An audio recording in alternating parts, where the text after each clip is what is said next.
Friends, welcome back. तो friends, अभी की लेटेस्ट न्यूज है। China says India attacked them. अच्छा, बोलते रहो।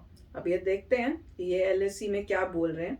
तो वीडियो शुरू करते हैं। पर वीडियो शुरू करने से पहले अगर आप चैनल पर नए हो और आपने अभी तक सब्सक्राइब नहीं किया है तो जल्दी से पहले सब्सक्राइब के बटन और बेल आइकन को क्लिक कर लो ताकि आपको हमारे सारे न्यू वीडियोस का नोटिफिकेशन मिल जाए जैसे हम अपलोड करें। अगर आपको वीडियो पसंद आता है प्लीज लाइक एंड शेयर। चलिए शुरू करते हैं। नमस्कार दोस्तों, डिफेंस शो में आपका स्वागत है। तो दोस्तों, बहुत ही बड़ी खबर निकल कर आई है। चीन की ओर से यह कहा जा रहा है कि भारत ने उन पर एक बहुत ही बड़ा हमला कर दिया है। इसके साथ ही साथ आपको बताऊंगा कि भारतीय सेना ने किस तरह से हिमाचल और उत्तराखंड के राज्य में बड़ा बदलाव किया है और एक बहुत बड़ा एक्शन ले लिया है। तो वीडियो में अंत तक बने रहिए। साथ ही लेटेस्ट खबरों के लिए चैनल को जरूर सब्सक्राइब करिए। तो चलिए वीडियो शुरू करते हैं।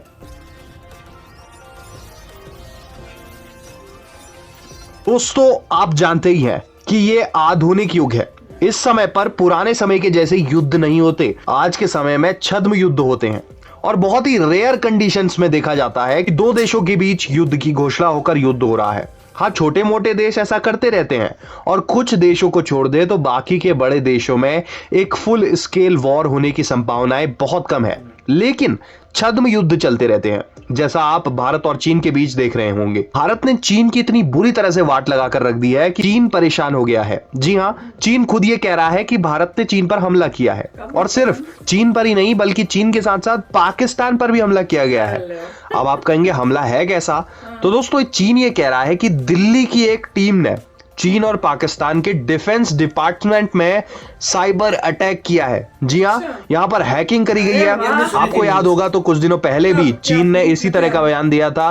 तो उस समय पर मैंने आपसे कहा था कि अगर किसी भारतीय बंदे ने ये काम किया है तो बहुत अच्छी बात है, और अगर नहीं किया है तो करना चाहिए। तो लगता है कि हमारे युवा सही दिशा में जा रहे हैं और इस तरह का अटैक चीन पर लगातार किया जा रहा है। और दोस्तों, कई लोग कहेंगे कि ये तो गलत है, इस तरह का अटैक नहीं करना चाहिए। तो मैं उन्हें बता दूं कि चीन कोई दूध का धुला नहीं है।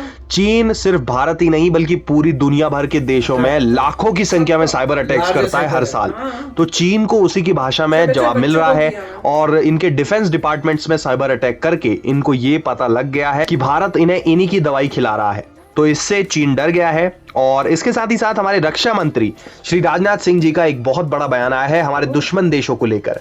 उनका कहना है कि पाकिस्तान आतंक को बढ़ावा देता है और हमने पाकिस्तान को बता दिया है कि हम सीमा के पार एक दूसरी स्ट्राइक्स करने में बिल्कुल भी नहीं हिचकेंगे। इसके अलावा अब आपको बताता हूं कि हिमाचल प्रदेश और उत्तराखंड में सेना ने क्या बड़ा बदलाव किया है। तो आप जानते हैं कि हिमाचल और उत्तराखंड ये दो राज्य आज से पहले सेना की नॉर्दर्न कमांड के अंडर आते थे। इसके साथ ही साथ जम्मू कश्मीर और लद्दाख ये वाला एरिया भी नॉर्दर्न कमांड हैंडल करती थी। लेकिन आज ही हिमाचल और उत्तराखंड को बदलकर सेंट्रल कमांड में डाल दिया गया है। अब इससे क्या फायदा है और ऐसा क्यों किया गया है ये भी आज जान लीजिए। तो दोस्तों, जो नॉर्दर्न कमांड है उसका क्षेत्रफल काफी बड़ा हो रहा था और अभी ठंड का मौसम भी आ रहा है और चीन से भी तनाव बढ़ रहा है। तो क्षेत्रफल कम कर दिया गया है नॉर्दर्न कमांड का, ताकि सिर्फ लद्दाख वाले एरिया में एलएसी पर यहां पर हमारी नॉर्दर्न कमांड फोकस कर सके और अच्छे से यहां पर परफॉर्म किया जा सके। इसके साथ ही साथ जम्मू कश्मीर में एलओसी पर भी नॉर्दर्न कमांड हैंडल कर रही है।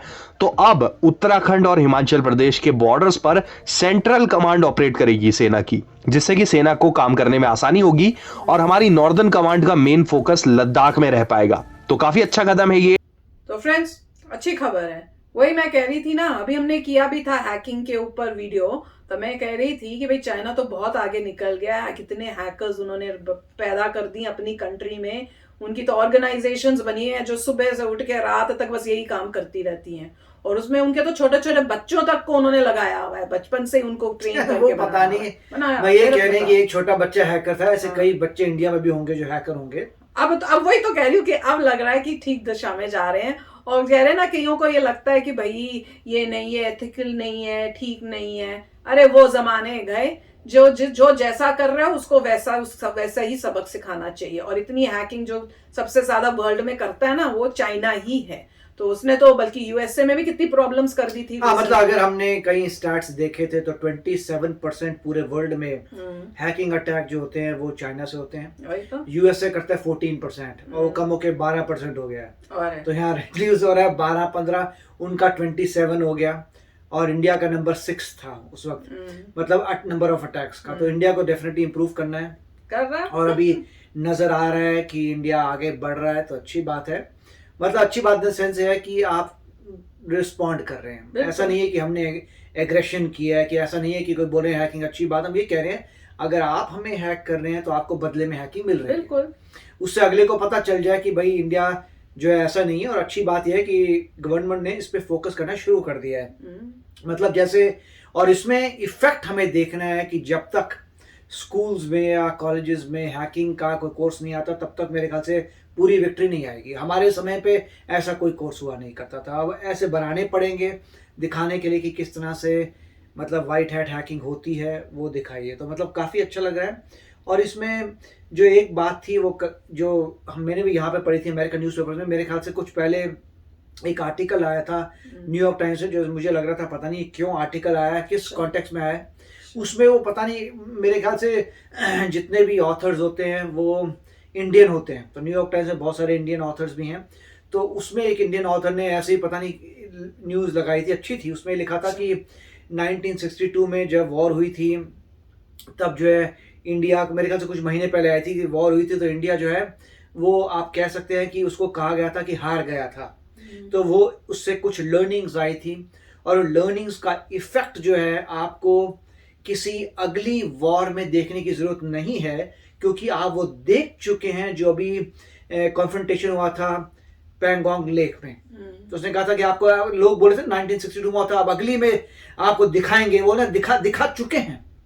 यानी अगर आपने ध्यान से नोटिस किया हो तो आपको नजर आएगा कि जो पैंगोंग लेक एरिया में जो कन्फ्रंटेशन हुआ था उसमें इंडिया ने अपने दिखा दिया था कि वो 1962 वाली इंडिया नहीं है। उसके लिए आपको फ्यूचर देखने की जरूरत नहीं, अब देख चुके हैं, क्योंकि उसमें जो है चाइना तभी पीछे गया था क्योंकि इंडिया ने जबरदस्त होल्ड किया था अपना एरिया। बिल्कुल, वो था, वो ये बोले थे कि प्रूफ से क्लियर किया था कि चाइना जो पीछे हटा था, जो बोला था अच्छा भाई हम पीछे जा रहे हैं, आप भी पीछे जाइए, हम भी पीछे जा रहे हैं, वो ऐसे ही नहीं गया था, उसको एक्चुअली डिफीट हुई थी उसकी, इसलिए पीछे गया था। चाइना ऐसे तो कभी पीछे जाएगा ही नहीं, कभी। तो ये रियलिटी थी, और उसमें ये भी था कि यूएस गवर्नमेंट ने भी इंडिया को कहा था कि और कोई रास्ता नहीं है, अगर इनको उसमें हराओगे, कॉन्फ्रंटेशन में बुरी तरह से हराओगे, तभी ये पीछे जाएंगे, अदरवाइज कभी नहीं जाएंगे। और उसके बाद इमीडिएटली क्या किया उन लोगों ने, अपने सोल्जर्स से मार्शल आर्ट चालू कर दी, वहां पे अपनी डिप्लॉयमेंट इंक्रीज कर दी प्रेशर के लिए। पहले पीछे गए, वो सिर्फ था दिखाने के लिए पीछे गए, फिर वहां सारी उन्होंने डिप्लॉयमेंट इंक्रीज कर दी, राइट, क्योंकि वो हारे थे। और यहाँ पे इंडिया ने बोला कोई बात नहीं, तो तुम क्या बैठे हुए हो। तो इसलिए इंडिया के फटाफट आपने देखे होंगे कितने सारे मिसाइल टेस्ट हुए थे, S-400 आ गया, और बहुत तेजी से इन्वेस्टमेंट इसलिए हो रहा है क्योंकि हम कह रहे हैं तुम्हें हम मैच करते रहेंगे। अब इंडिया ने दिखा दिया है कि अब वो कुछ नहीं कर सकते, और इसीलिए जो है यूएस ने कुछ नहीं बोला, क्योंकि यूएस को पता था पैंगोंग लेक का क्या हो रहा है। और इन अ वे यूएस ने भी मतलब काइंड ऑफ कांग्रेचुलेट किया था कि ये हुई ना बात। तो मेरे ख्याल से देखते हैं तो काफी अच्छा वीडियो था। यस फ्रेंड्स, अच्छी बात है। और अभी इनको अब ये भी डरेंगे, घबराएंगे। पहले ये सोच रहे थे कि कुछ भी कर देंगे, इंडिया जो है कुछ करता तो है नहीं है, अब वो शौक में है कि भैया जो हम करते हैं उसका जवाब हमें उसी टाइम मिल जाता है। तो अब इसलिए उनको घबराहट हो रही है, तो अब मीडिया में आके इस टाइप की वो न्यूज दे रहे हैं। नहीं तो पहले देते थे, पहले नहीं था क्योंकि डर नहीं था, तब तो वही था कि हम जो कर लेंगे कर सकते हैं, कोई इनको को ये तो चुप ही रहते हैं, ये तो पीस करते रहते हैं। तो अब इन्हें समझ में आएगा कि पंगा लोगे तो मुंह की खानी भी पड़ेगी। तो चलो फ्रेंड्स, चलते हैं, मिलेंगे नेक्स्ट वीडियो में बहुत ही जल्द। Till then take care and bye bye. तो अगर आप मेरे इस चैनल पे नए हो तो जल्दी से सब्सक्राइब के बटन को हिट करो और बेल आइकन को क्लिक करो, ताकि आपको मेरा जब नया वीडियो मैं लगाऊं आपको उसके बारे में जल्दी से पता चल जाए।